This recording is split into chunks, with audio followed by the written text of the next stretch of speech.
Hey, what is up YouTube? Andrew Rooney here. I'm a full-time drummer and drum teacher here in Auckland, New Zealand, and today, something a little bit different. I'm going to do a deep dive on Dave Grohl playing with Nirvana, and more specifically, the iconic song Smells Like Teen Spirit. Now, full disclosure, I'm a Dave Grohl fanboy. He is probably one of my favorite musicians in the world. Notice I didn't say drummers, favorite musicians in the world. And the album Nevermind by Nirvana, released September 24th, 1991.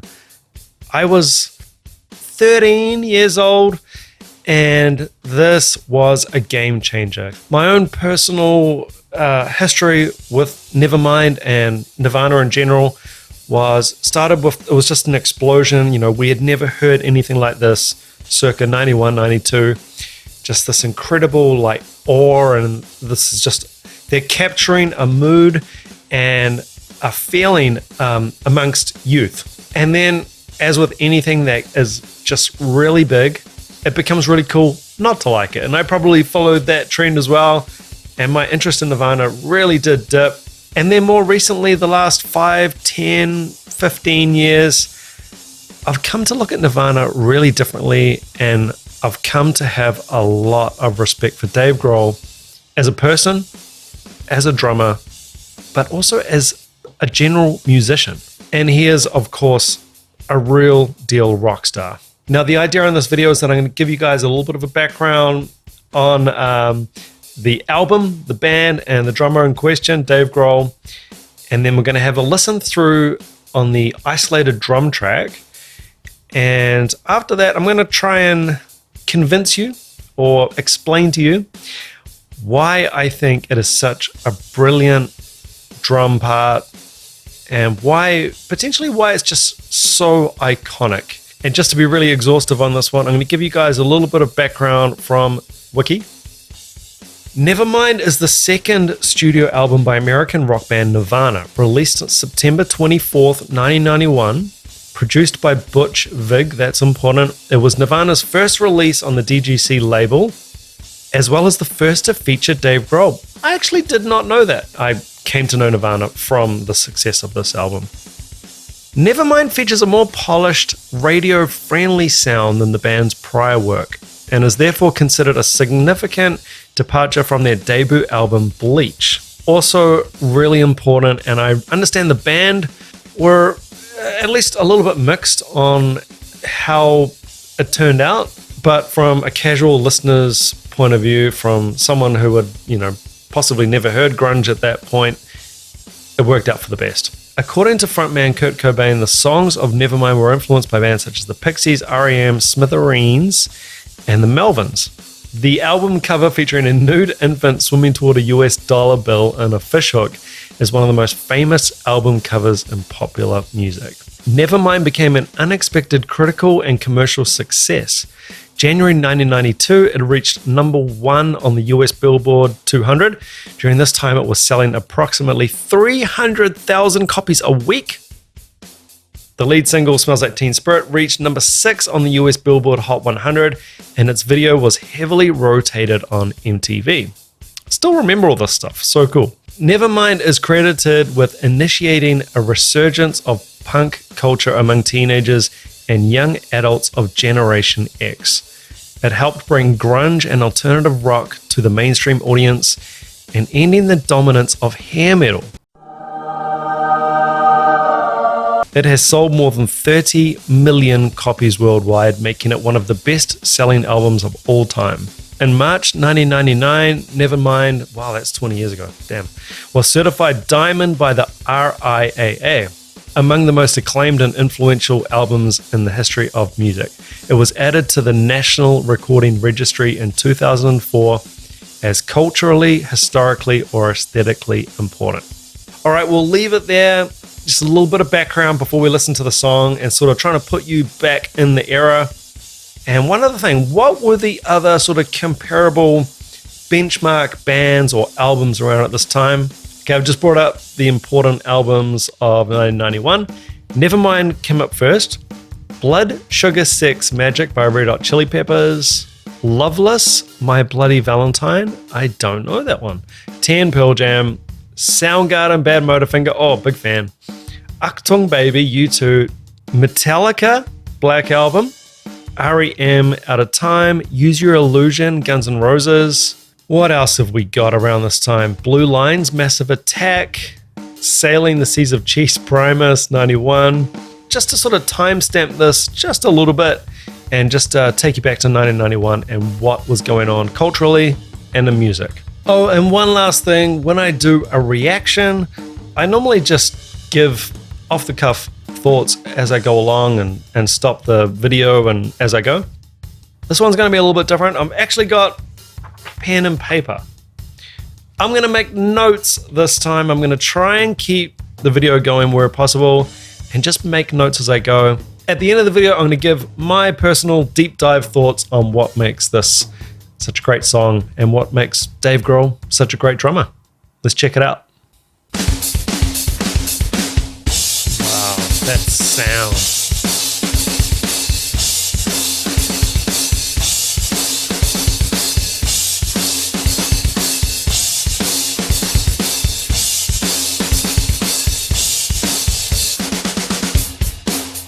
Sound of that snare, unbelievable.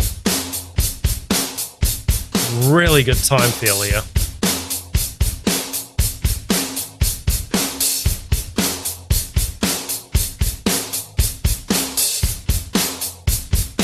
This is just beautiful time on a simple beat, admittedly, but beautiful time. Here we've got an escalation of dynamics.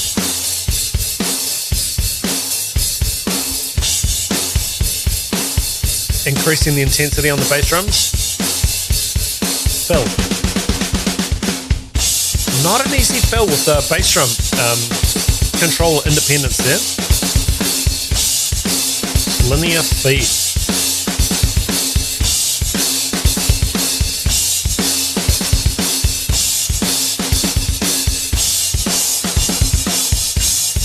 Even bigger there on a different writing surface.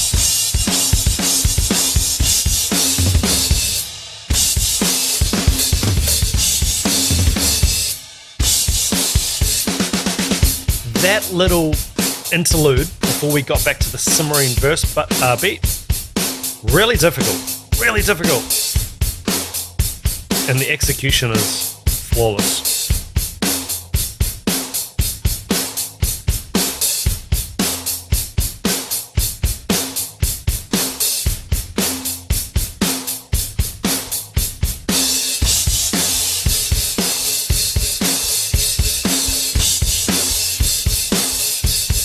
Song structure. He's really outlining the song structure with the intensity. Extra bass drums, open hi-hat. Now it's just all open. Open hi-hats, quarter notes on the hi-hats. With 16th partials between snare and kick. Here we get the change in ride surface to a crash. Or crashing on a ride. That bit, wow. Not easy. The guitar solo here.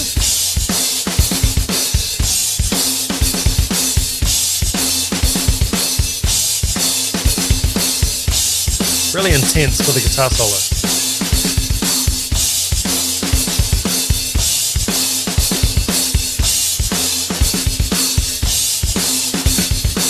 He is heading hard, bashing. You can hear it.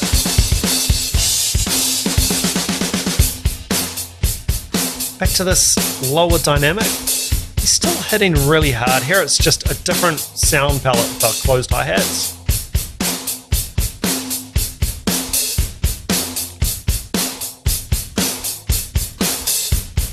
The time feel is just flawless here. This is as good as it gets for a simple groove.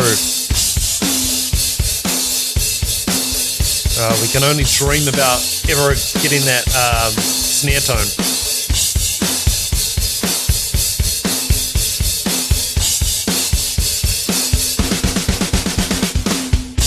Wow.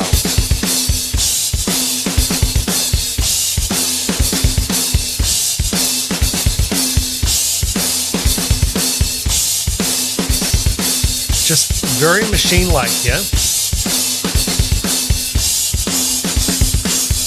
But this dirties it up by riding on a really washy surface like this. Really dirties up the sound. Different bass drum pattern here.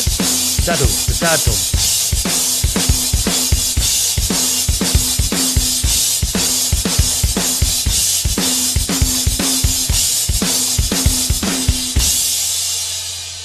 Absolutely amazing. What a drum performance.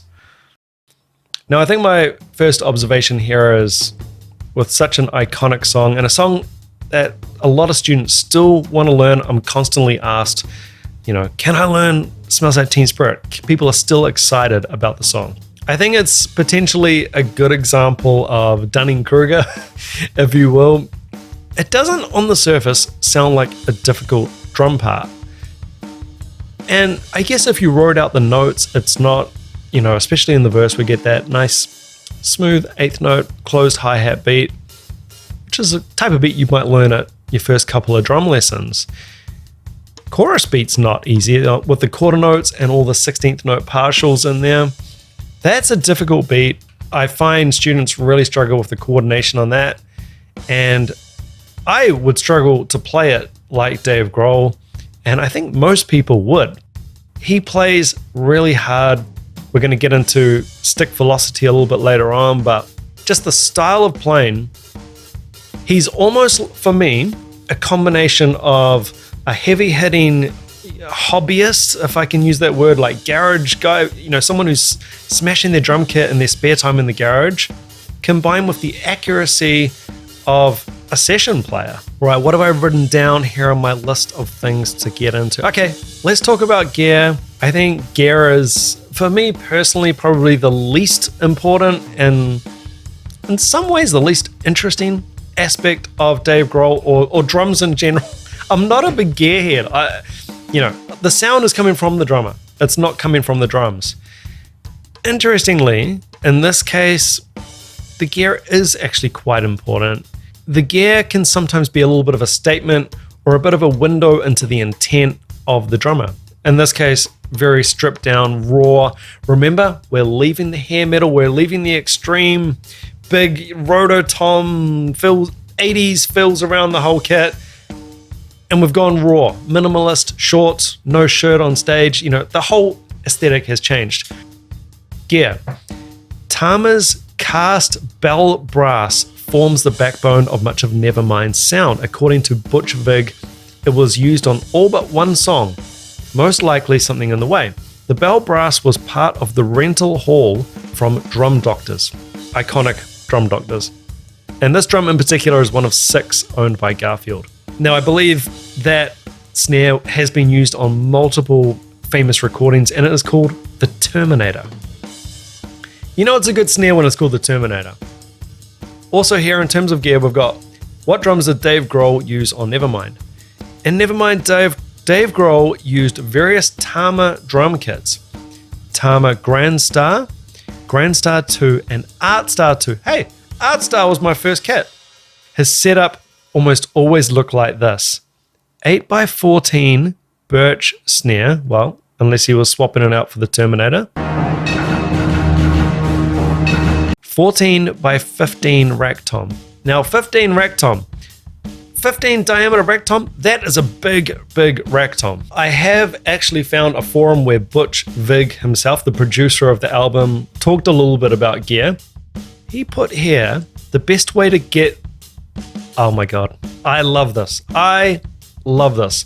The best way to get the drum sound on Nevermind is get Dave Grohl to play drums at Sound City. Now that is dropping a serious truth bomb. The snare was called the Terminator, there we go. It was 80s bell brass. His kit was an 80s Tama Grand Star. Andy Wallace added a bit of his custom samples as ambience. Wow, 1991, wow.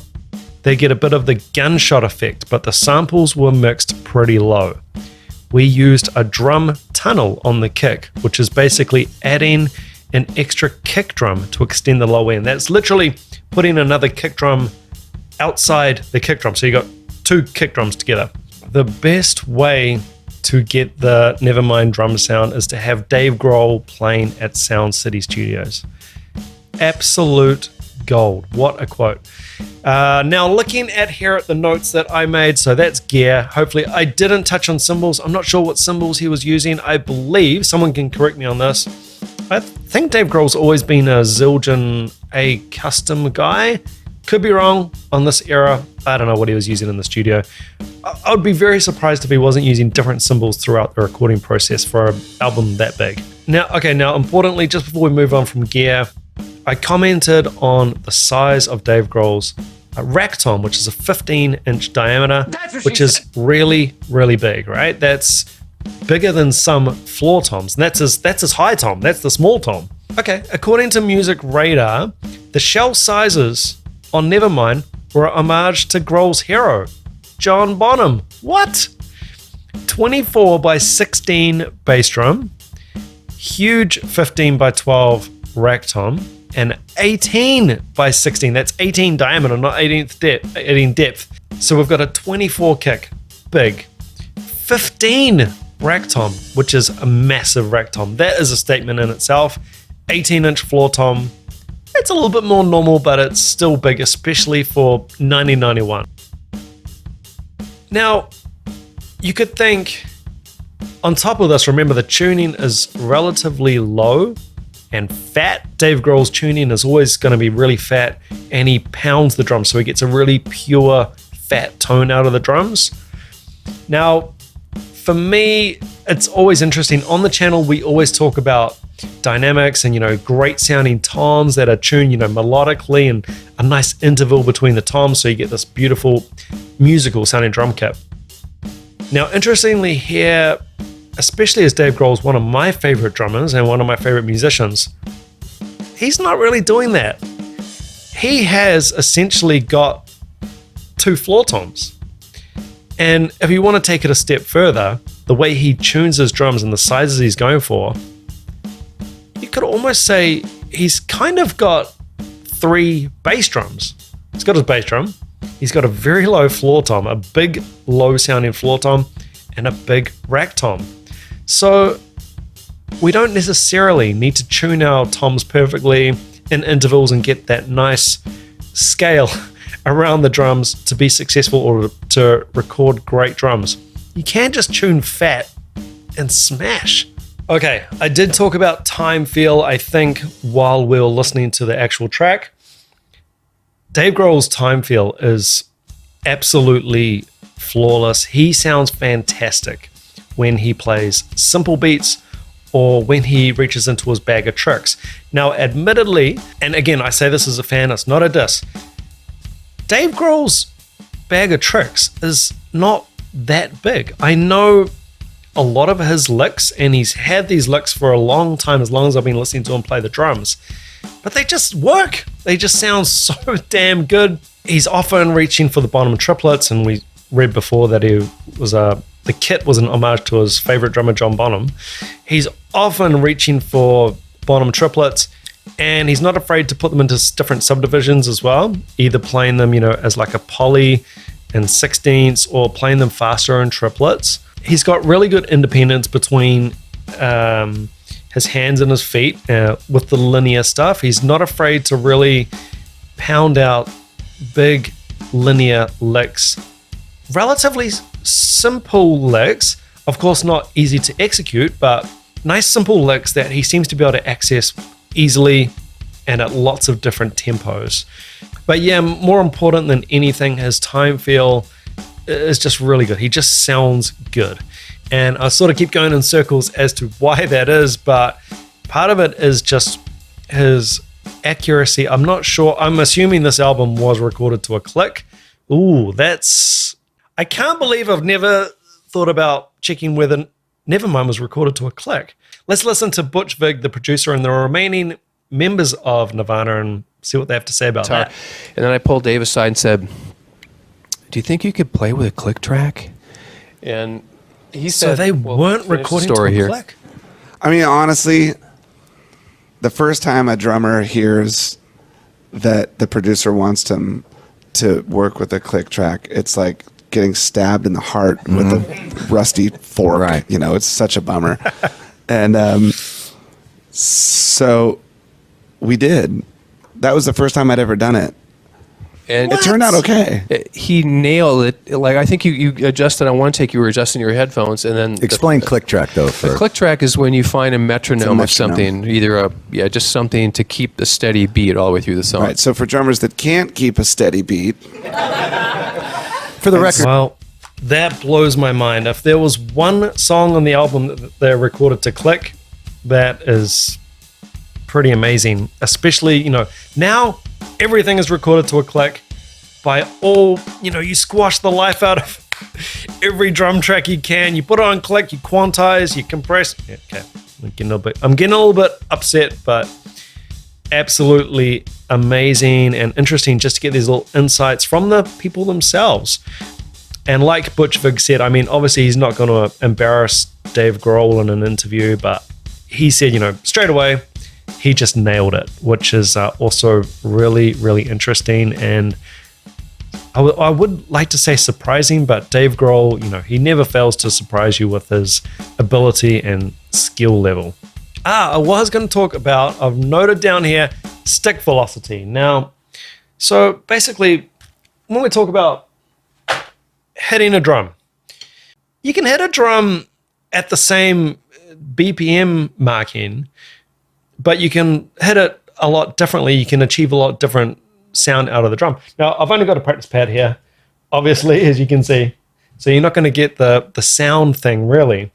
But I don't know, what is the speed of Smells Like Teen Spirit? Let's say, just for argument's sake, that's the chord note. Dun, dun, dun, dun, dun, dun, dun. Something like that. Now, if I'm hitting from here, my technique is going to be a lot different if I'm hitting like this.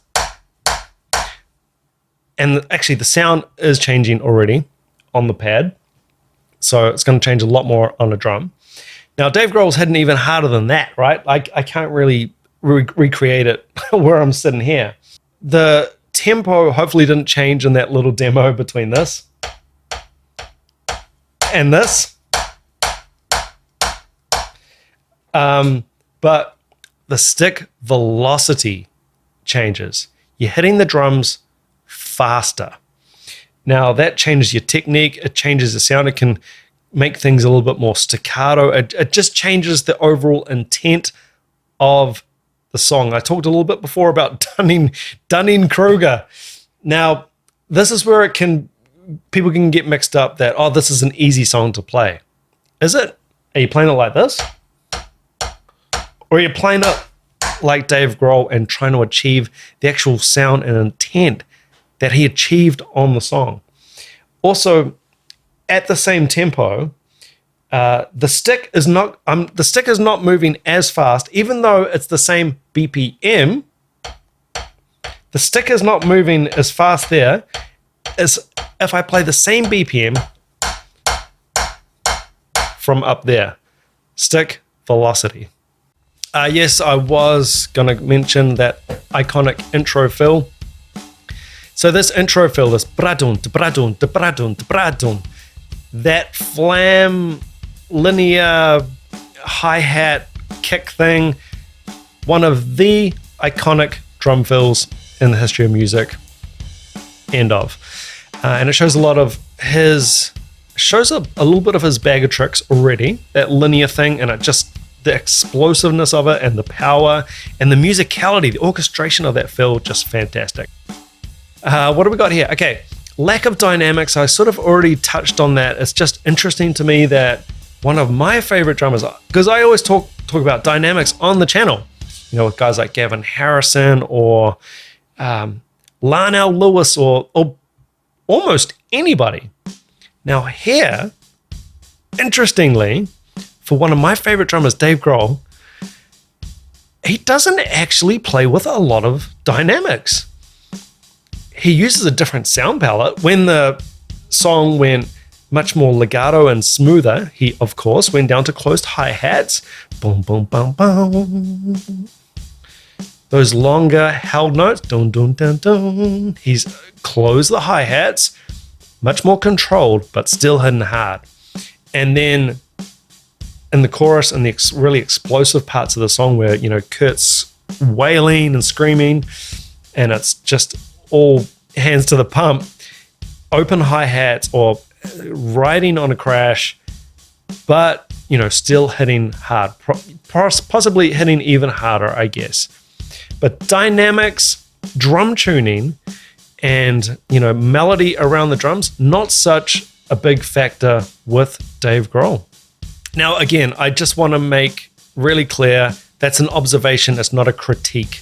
I'm not saying Dave Grohl has never played with dynamics, or I'm not saying he's not musical. I'm kind of saying the opposite. I'm saying it's really interesting that he's just got his own style, and he doesn't care. He's just going to do whatever works best for the song.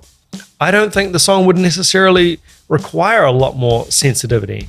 Seven Nation Army by the White Stripes, another great example of, it's a song that's been critiqued a lot, possibly for different reasons. And again, people love to hate things that are hugely successful. But, do you really want Vinnie Colaiuta playing Seven Nation Army and blasting polyrhythms and showing like a whole array of dynamics over that tune? No. Caveman rock. That was the best way to play that song. And that was proven by the sales of the album and the fact that that song still gets requested and played regularly. All right, what else have I got here? Intensity. Dave Grohl has a specific intensity about him and about his drumming. Now, I've heard him say that he likes to think of the guitar like a percussion instrument. He plays it like a percussion instrument. And his drum parts are deceptively difficult. He manages to fit a lot of note density into whatever the tempo is or whatever the part requires. He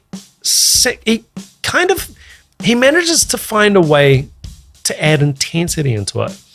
Everlong with the Foo Fighters is a really good example.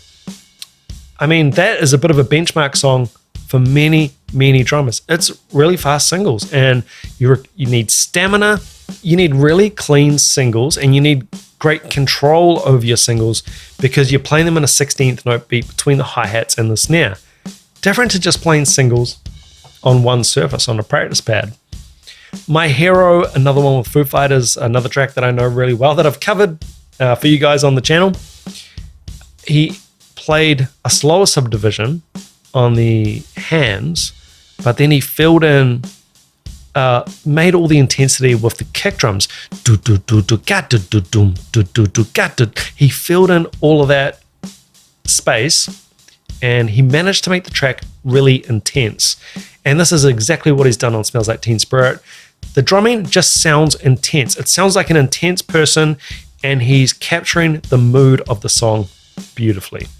Another thing that I mentioned before, which was just sort of off the top of my head, but I think it's sort of captures, for me personally, the genius of Dave Grohl.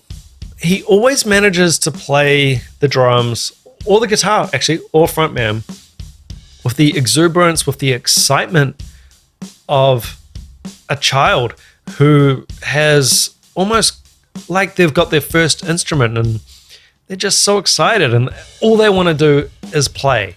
Or, maybe when you did your first gig and you just had the butterflies and you were just so excited and it didn't matter who was there or how well you played. You just went out and you were excited to play. And, they're probably one of the best days of your life, getting out there and playing music, a live performance, just so exciting. Dave Grohl manages to capture that spirit. There's almost a little bit of Jack Black about him. Obviously not, as zany and kooky a character as Jack Black, but almost that excitement. You've seen School of Rock and how excited Jack Black is about teaching these kids and getting them to rock out. I kind of get that with Dave Grohl, where he's just, you can't fake the funk on it, and it's very, very authentic. I feel like he is just full on 100%. He managed to find someone, Taylor Hawkins with Foo Fighters, who was almost like his evil twin in a way, who is also very similar, just full on 100% kind of guy. And yeah, as I say, you can't fake that. It's just an energy and a vibe and an aura that people have. I don't know how to explain this. Like this undeniable force of nature, ball of energy, but also a very skillful and hard-working person combined with that, and it's just irresistible. Whew. Thank you so much. If you've made it this far, you deserve a medal, and I've tried to capture for you why I think Dave Grohl is such a brilliant drummer and why this track works so good. But you know what? All of Dave Grohl's tracks work amazingly well. The whole album is an absolute masterpiece. Hopefully you go back, you have a listen to it with fresh ears, and you listen to it a little bit differently. I know I do now. I listen to this album, obviously I'm a lot older now than when I first heard it, and I'm a lot more experienced as a musician and a teacher. I just have the utmost respect for the album as a work of art, and if I isolate the drumming is fantastic. Let's just go back through my little checklist here. I did start with gear, and I mentioned, that the gear itself was a statement, size-wise, and how stripped down the gear was. Big sizes, not many drums. Really simple. Time feel. All of these great drummers have a fantastic time feel. Never underestimate the time feel of someone like Dave Grohl. Stick velocity, I tried to probably, maybe badly, illustrate, this Dunning-Kruger thing of people think it's easy to play Smells Like Teen Spirit. Easy to play Nirvana songs. It isn't. It isn't easy to play a Nirvana song like Dave Grohl. It's actually really difficult. I commented on Dave's lack of dynamics. Now, I know this is going to sound like a diss. It's actually not. I find it really interesting because he's a real contrast to a lot of my favorite drummers. Possibly all of my favorite drummers. He's a little bit more in the Steve Adler vein in that sense. The Guns N' Roses, the original Guns N' Roses drummer, who's another favorite of mine. Actually very similar. They just have a fantastic sound. They're not trying to be everything. They just do what they do, and they do it really, really well. All right, I mentioned intensity and the note value and the way he composes and structures drum parts to have a lot of intensity and energy within them. Regardless of the tempo, Dave Grohl will find a way to make the drum part intense and appropriate to the song and the intention of the artist, or if he's the artist, or the music. All right, I mentioned the iconic intro drum fill. So, we can isolate from the isolated drum track, we can further isolate just the fill and study that as just a high point, one of the most famous drum fills, to go along with perhaps In the Air Tonight, Phil Collins, or Kenny Aronoff and Jack and Diane. Just absolutely amazing drum fills that are, without question, iconic. I mentioned his sound. It's just a great sound. He gets a pure tone out of the drums. He hits hard. He hits the drums in the middle, and he just does it right. He plays hard, sounds good, sounds great in a rock setting. Linear. Don't underestimate Dave Grohl's linear chops, and it was interesting. I had actually never seen before this video that John Bonham is one of his idols. And I mean, of course, I should have guessed because I always hear the Bonham triplets out of Dave Grohl, and I sort of try to talk about, again, without sounding like a diss, Dave Grohl's bag of tricks is not that big. He's a rock star. He's not in a bedroom practicing drums all day long. He has his bag of tricks that he does really, really well, and he can execute just fantastically well, but he's a rock star. He's a frontman, he's a guitarist, and, he's got bigger fish to fry than expanding his drum vocab to areas where he doesn't need to. I also mentioned this concept of a garage drummer versus session player, and someone like Dave Grohl for me is almost a melding of the two, where he plays with that youthful energy, but surprisingly accurately. And for someone like him who is a multi-instrumentalist, and look, trust me, when you start moving up the rungs of the ladder and as a working player or as a professional player, multi-instrumentalist can be a little bit of a red flag that, they're going to be really ordinary in all aspects, jack of all trades, shall we say. Dave Grohl is really good in all the different areas. Now, I think part of that comes back to his work ethic and the seemingly endless energy and emotional investment in what he is actually doing.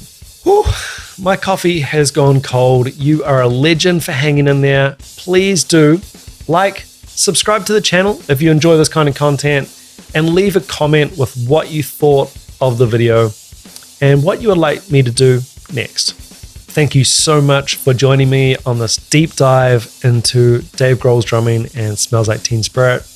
I hope to see you on the next one. Until then, ciao.